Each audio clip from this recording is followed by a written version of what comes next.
美丽的韩国樱花季。现在我们所看到的是韩国的这一个樱花季哈。那真特别嘛，真特殊哈。韩国这个所在，会使讲吼，甲日本相共哦，就是樱花你开的时阵吼，你唔免特别到其中一个点去吼。比如讲到山区，台湾就爱到山区，到这个樱花开的所在。开风晓嘛是相共哦，你要到一个所在，一个区域固定的点，你才有法度看到。但是呢，这个韩国呢，这个问题较无吼，沿路上真侪所在，你都会使影到，你都会使看到。所以呢，这真侪所在会使看。咱即摆来到的是釜山的太中台，咱坐船啊来游览这个规个太中台。这个风景点哈，韩国其实跟日本啊，它有一点点相像的地方啊。这个雪港的所在是在哪里呢？是它某一部分历史，它跟我们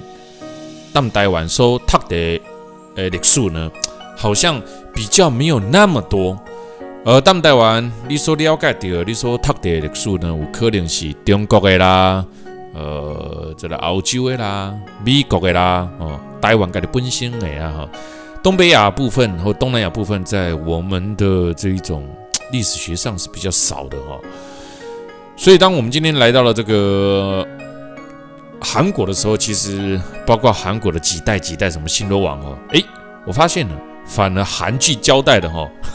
韩剧后来在播映上面让大家了解的反而还比较多一点。那我们现在来到了这个地方是太中台。那太中台它当然也是另外一个非常有名 APEC 的那个客运边的海湾。太中台到釜山市引导，所以我们又把它叫做引导区，是釜山市的一个旅游景点。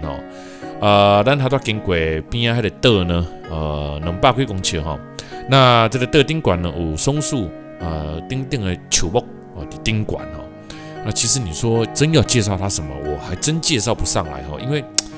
它也没有什么太大的这一种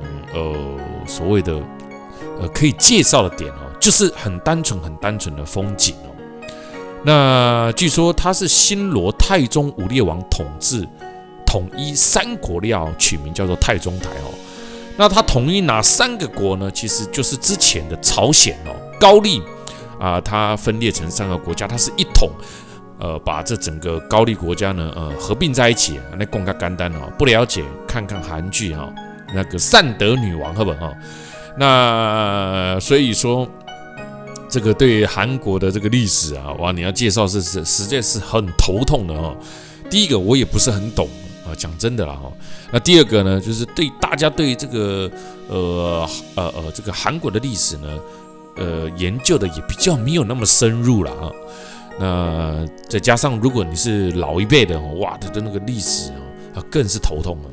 那当然呢，我就说过近几年来呢，韩剧的发展所以它的好处，唯一一个好处就是呢，你有在看韩剧的人呢，可能对这个点呢，你就会了解的比较多一点那尤其是从这边太中台的对面我之前也有介绍过，它还可以看得到对面日本的对马岛那天气好的时候啦，就可以看得到不晓得我们的这一个小雨知不知道如果知道，你把镜头往另外一边转在这么好的天气底下，看看呢能不能来个日韩双日游就是站在韩国看日本好久以前韩国跟阿北亚旺的时阵呢，的确有一段时间，其实很流行日韩这样子的旅游行程现在很少了啦现在大家大部分把日本跟日本韩国跟韩国已经分开旅游，因为最早以前韩国真正不要简单要来家佚佗想到不要简单，以前韩国的旅游发展没有那么好，再加上说呢，以前飞韩国的航班也没有那么多那韩国经过这几年来韩剧的发展呢，各方面各式各样的推广呢，韩国已经跟以前不一样了但是你真要我凭良心讲，我倒是觉得韩国它终究还是没有办法像日本一样比得上日本这样子的旅游方式做到它像日本这样的软硬体设施跟规模唯一跟得上的当然就是韩剧的推广你看前面那个就是 APEC 的那个这个会议，你看这个景有水吧这个景非常的漂亮够人淡薄钓鱼所以来太中台这阵游览呢没有什么太深厚的历史来去讲它我们唯有一点呢就是用眼睛来看风景，用耳朵来听音乐咯。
话说呢，到了釜山，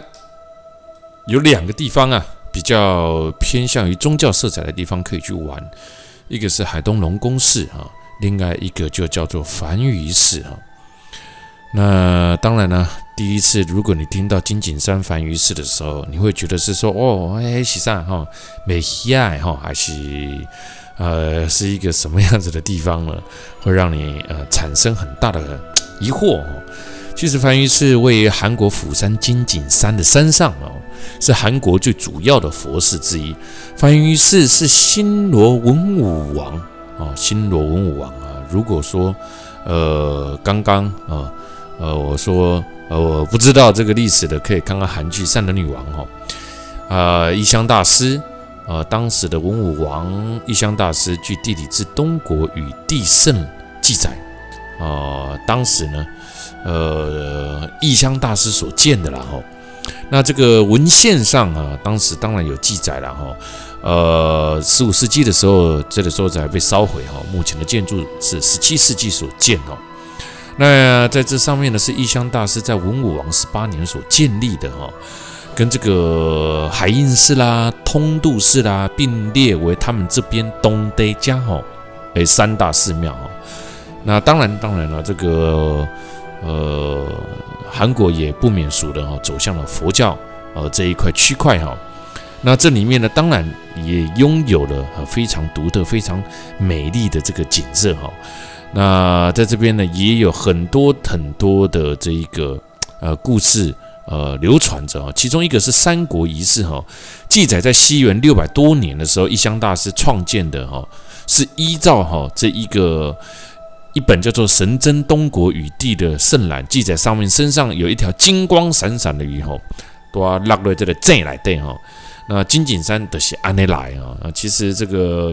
传说也没什么啦，但是我总觉得任何事情都是一样就像我每一次在这个节目当中所跟大家讲的一样任何的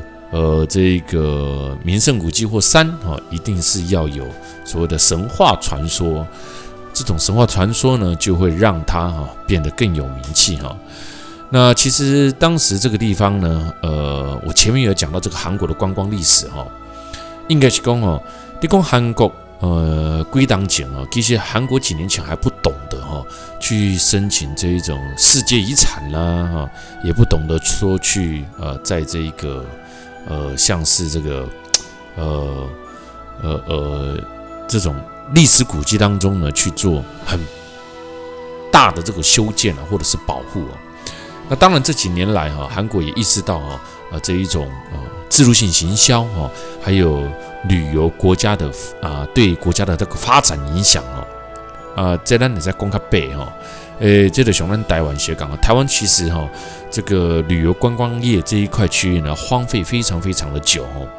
所以台湾也是这几年来旅游业才慢慢发展起来的。当然台湾人到外国去耍这一定是20-30档以上的历史但是真正来到台湾佚佗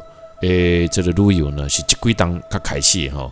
且呢台湾的这个规定真多，有一些规定呢已经就是说这一种已经变成非常旧的这一种万年的这一种不合时令的法条但台湾就是有这一方面的头痛的问题他不会为了国家经济好转呢而所有的这种政治人物携手把它打造更好的方向所以台湾其实在旅游市场这一块呢还是蛮可惜的欠缺了很多先天的条件。那甚至呢有一些法条呢活生生的就把台湾绑死了绑死掉你说政治人物那也不爱去改因为对他们来讲改这些东西呢并不会为他们带来明确的选票，改这些东西呢也不会为他们带来太大的掌声有的是台湾你做什么事情呢大家都有意见这个意见一堆跟韩国人的团结心态不太一样台湾是做那个人做这个人家骂，做那个人家也骂做这个也不好，做那个也不好心里让我意见使得在执行很多的事情上面就会变得比较头痛一点那这是市场这也没有办法的事情OK， 来，那我们呢我为什么会讲到这一段呢因为好多国内电单车这个在台湾现在也非常流行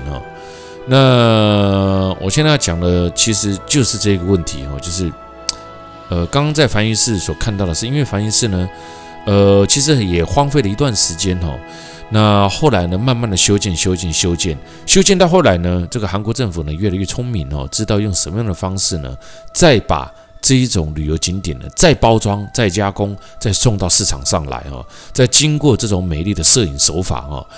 再经过韩星的推动偶像剧的推动把整个韩国呢推到了顶端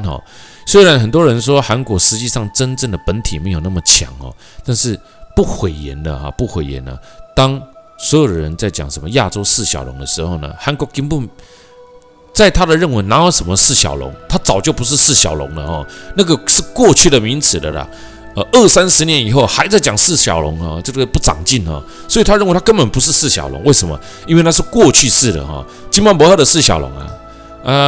当我们还一直在提起什么亚洲四小龙觉得很好笑代表我们还在怀念过去辉煌的成绩对韩国人来讲呢，他觉得这种东西呢是还在提的很好笑金曼一定没这个物件这个是韩国这几年来呢它推展起来的地方我说实话在这个旅游上面来讲呢，我对韩国呢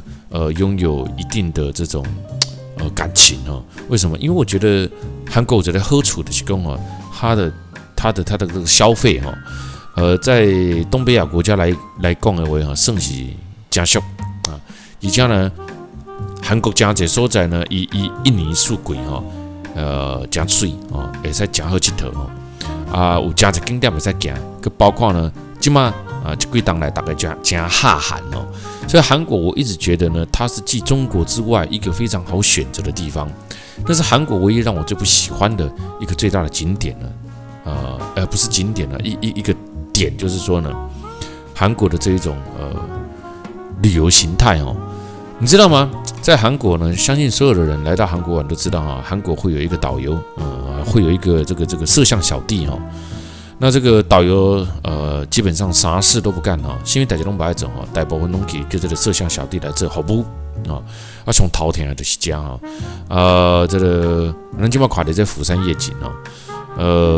像头天啊，就是我今嘛讲的这样，因为韩国在这一点呢，就比较头痛的哦。但是虽然这一点是它的小小缺点但是到现在韩国还是很热门啊。我说的小小缺点就是导游他没有小弟，他没办法干事啊。伊无法度做代志一定要有这个小弟帮你宽挡宽塞帮你缓热伊搞法度。这个导游呢，心态呢，就像韩国大男人主义一样杀一个麦裤刚盖是伊的这个角色这个特点韩国基本上一定会卖伊几行shopping 韩国 shopping 上，人参是其中一个，泡菜也是一个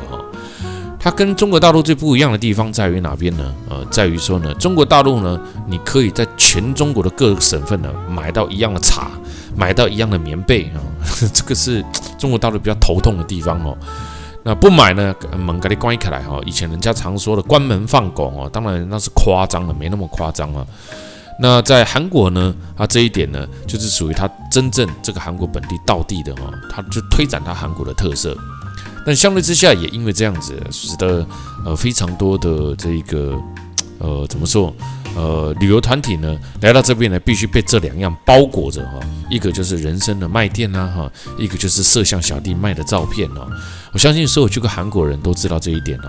你欠缺的这两样呢，整个韩国的价格呢飙涨非常非常的贵，非常非常的团费变得非常的高所以在韩国呢大家就会觉得我不想来然后就会觉得呢这个没什么我不想来了因为韩国报太贵没有什么人想来但是其实大家不是很清楚的知道韩国其实就是一直被这一种东西呢包着才会这么便宜，现在改也改不了，因为大家已经根深蒂固了。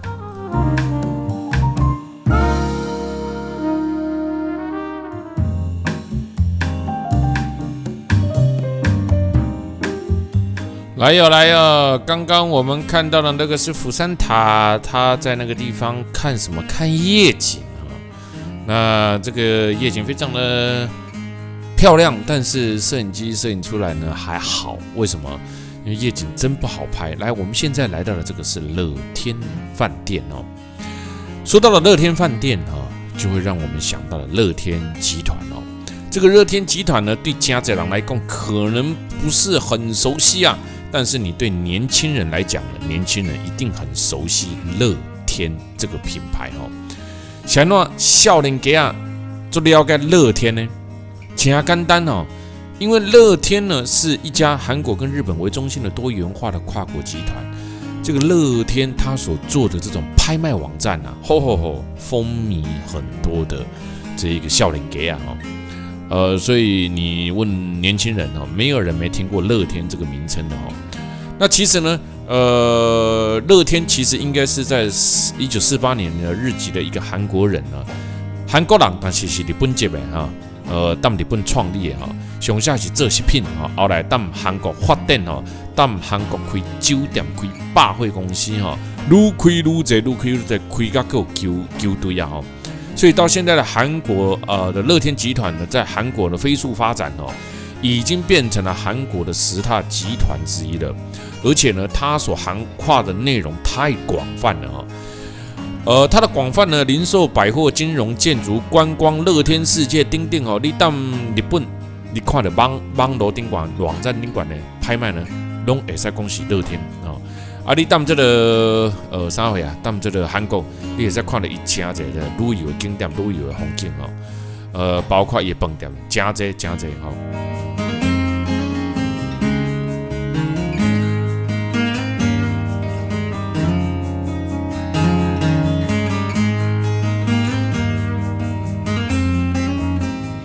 多我们现在呢，来到了准备往市区走了这里是广安大桥。广安大桥但韩国呢，是仅次于仁川大桥的第二个长桥。那它其实也是一个算是釜山的一个旅游景点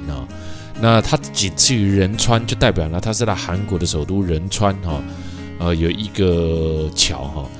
仁川大桥抵韩国的首都，广安大桥是在釜山不一样完全两个不一样的地方那这个大桥曾经成为2002年的亚运会临时通车，正式通车的时候呢是2003年哦，但是02年它因为举办亚运嘛哦，那为了它临时开通，原来彰显政绩不只是这个台湾这边而已原来全世界各国都是一样的所以广安大桥曾经也是这个为了让全世界各国看到韩国的经济也推展出来的这样子的情况这个摄影机移得很快这个是在做什么啊？现在呢停在一旁，这样看整个广安大桥。广安大桥总长度7.42公里，韩国的第2长桥。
韩国长远以来一直相传着观世音菩萨是居住在海岸孤绝之地并且呢乘龙显灵而过，因此呢这个观世音菩萨大部分那建庙的时阵呢，拢建在这个韩国的海边是韩国的岛顶馆因为对韩国人的心内底的观念，就是认为呢，观世音必定住在这种海湾高壁顶馆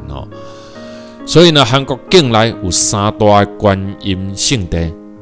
襄阳洛山寺、南海普里安，还有一个就是海东龙宫寺。现在我们就来到了每一次几乎都会来的海东龙宫寺。进来这里，先看到左手边的12生肖石雕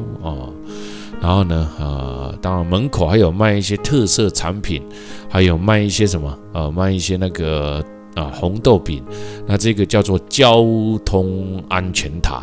就很简单来这个寺庙内底呢，会使拜什么送子观音，也可以拜交通安全的观音。那这个地方呢，花也开了所以其实你真要讲釜山我告诉你我个人觉得，我个人感觉釜山这个点上吸引我的是对，我感觉是釜山的这个早假期的市场，个釜山电影节那条路那条路我感觉真吸引我那条路我嘛感觉真会使代表釜山。但是呢，重点是啥？你知无重点是你若今仔日这个樱花季是伫这个赏枫季来到釜山的时阵，看啥都水。是安怎这个城市的现在这个区域就是安尼人嘛是安尼，人穿水衫，你就感觉伊足水的；有化妆，你就感觉不得了有西装打扮过，你就感觉有差。风景点嘛是安尼这个风景点，你看看这个整个城市在开樱花，整个城市呢在开枫叶。你就会觉得它有截然不同的样貌出现所以呢，这个就是很有名的这个海东龙宫寺。要进来之前呢，还可以经过热闹的市场卖了非常非常多的东西呢。那从这个步道看到了12生肖之后呢，到这里面来呢，可以看得到这一个非常这一个具有代表性的，怎么到现在还没看到观世音哈？等一下就会看到观世音了。怎么还没看到海哈？叫海东龙宫寺也要看到海哈？有啦，当然后边的跨海地啊哈。那这个哈就是一样哦，包含前面还有一个这个慈祥的石像哈，这个拍它呢还可以看到很多哈，带来求。到这内底吼，你要帮爱真注意，有的是生囝的啦，吼，有的是保庇的身体健康的啦，吼，那7老8老就莫去帮生囝的吼，帮落了无小心等伊吼，哈哈啊，再来一个孙子啊。这个釜山东海旁边的海公龙宫寺呢，是韩国唯一坐落在海边的寺庙啦，在西元13世纪的时候吧，高丽这个高丽王朝啊。那当时的这个该朝的王师啊，叫做什么赖翁吧，大师所建造的哈。那当时的这个赖翁大师在庆州的分皇寺当中修道的时候，未来佛弥勒佛遇到了这个大旱来临哦，天不降甘霖哦，导致当时的民不聊生，苦不堪言哦。我就刚才的歹书呢，忘记这个当害灵王哦，向他谏言哦。你那里蓬莱山上建寺祈愿的话，你可以永保风调雨顺、国泰民安。所以这个赖翁大师呢，便来到了釜山的东海岸，发现龙宫寺现址的地理环境背山临水，哇，这个就是朝臣幕府之地啊。所以呢，到这个时候才更细，从这个山名呢，就把它改型变成蓬莱山，把这个寺呢取名叫做普门寺。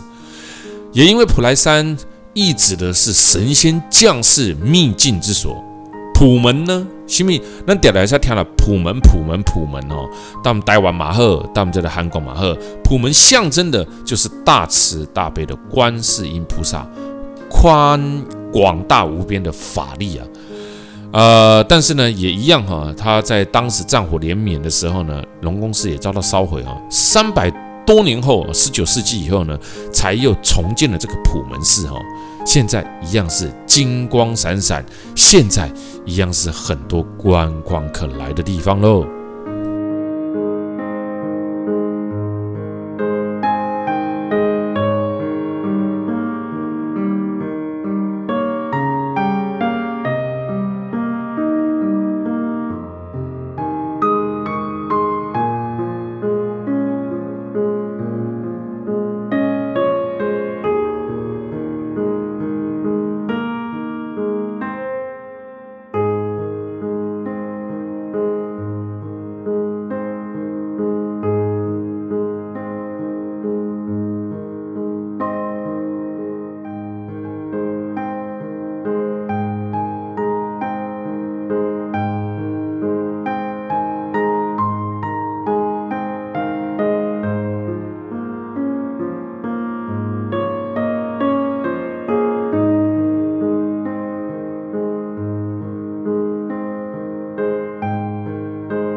来离开龙宫寺，我们继续我们的 schedule 继续行哈。我刚刚说过了釜山是一个海港城市这个海港城其实非常漂亮尤其是我一直强调我觉得韩国今天胜在哪边？胜在它有四季之美就是气候分明原本气候分明呢，有樱花有雪有什么，就很容易胜出风景的水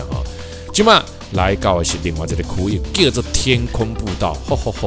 这个天空步道呢，自从这个美国的大峡谷呢，杀出来了呢，全世界几乎都有天空步道只是当每一个城市、每一个区域无啥相同。今晚所看到的天空步道，看好详细，看好斟酌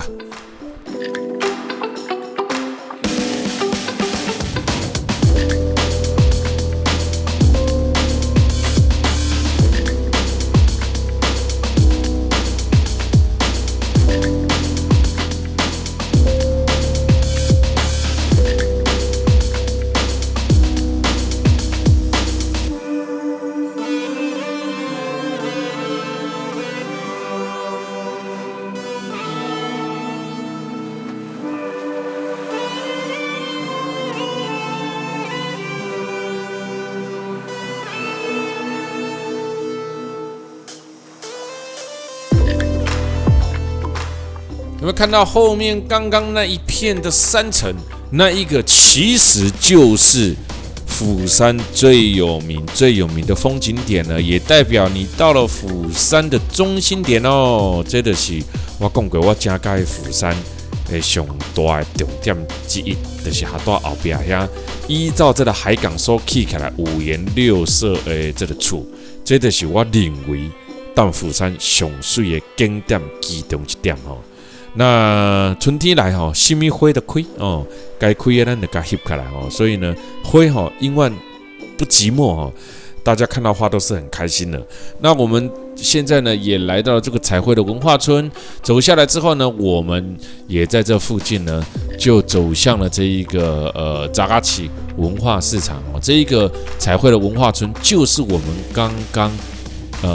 背对的这个一大堆彩色房子啊，拍团体合照的地方哦，那个是文化村。它其实没有叫文化村啊，只是它把它刻意的把它改变成这个样子哦。OK， 来，那我们现在呢，继续来看看这个文化村里面呢，它到底呢酝酿着什么样子的东西啊？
扎嘎奇鱼市场，哎呦，活的章鱼是不是哈？这个不常见，有不常见，有没有看到？哎呦，可以碰水哈。这个我们一般呢要直接到渔港旁边才有办法见到。他现在做什么？活生生的要对他做什么？要对他做什么？哦，要把它宰了，对不对？哎呦，虽然我很喜欢吃海鲜类的哈，但是真的现场看到宰鱼的时候呢，你抬起的时候呢，还是有一点震撼哦。你看竹之类的东西啊，真足奇怪哦。我达到来到扎嘎市的鱼市场呢，看到上这个是飞机、小羹啊、透抽、章鱼拢是这啊，无就拍光哦。较上个这个海附近拢出产这物件，个贝类的贝类也非常非常的多所以你来到扎嘎市的鱼市场，你可以看得到最多的，也就是它附近的卖很多主管类的羹类的这个海产不管是鱿鱼丝啊好啦，章鱼干也好啦，什么干一堆啦这旁边卖的很多，而且这旁边呢就紧邻了这个蜂蛹应该是啦奇怪什么时候？应该是春天才有卖白带鱼这个白带鱼好像也是多的不得了那现在在台湾的，是不是我的错觉啊？现在好像没卖那么多了那来，咱这个扎嘎市的鱼市场呢，真的是非常好我个人呢，每次看每次爱有一次来在这边吃上一顿海鲜餐呢，更是棒那也边啊呢，就是这个什么 BIFF 广场这对于真侪人来讲可能搞不太清楚但是呢，这个广场呢，其实呢就是它跟釜山电影节的广场 BIFF 的广场，还有这个扎嘎市的市场呢，三个连做一体的一个广场。你了解这就是以釜山闹区上中心的点你看春天的时阵就无同春天的小贩加这个冬天跟秋天完全是不一样的风味这个韩国的这个小吃你说有没有特色？他很喜欢用这种这个辣椒粉，所以呢，你在韩国你吃，其实你常常在看到以这个加物件非常多的这种辣椒粉然后把颜色调制的整个样子都是那这个旁边就是釜山电影节开幕的这个星光大道就在这个地方来，这一次呢，樱花季呢，我们来到了釜山哈，每一年一定会推出的樱花季哈。釜山樱花季为什么？很简单嘛，因为这个釜山的这个团费算是在赏樱、赏枫、赏雪当中来讲呢，算是比较便宜的哦，不是便宜没好货哦，是比较经济的哦。所以呢，它永远还是吸引了非常多的人啊来到这边观赏哦。那这一次呢，我们在这个15年我们又再一次的来到了这个釜山。每一年都来拍每一年看看哪一年有什么样子的不一样的地方这是我们这一次为您呈现的釜山那的小雨特别为我们拍摄。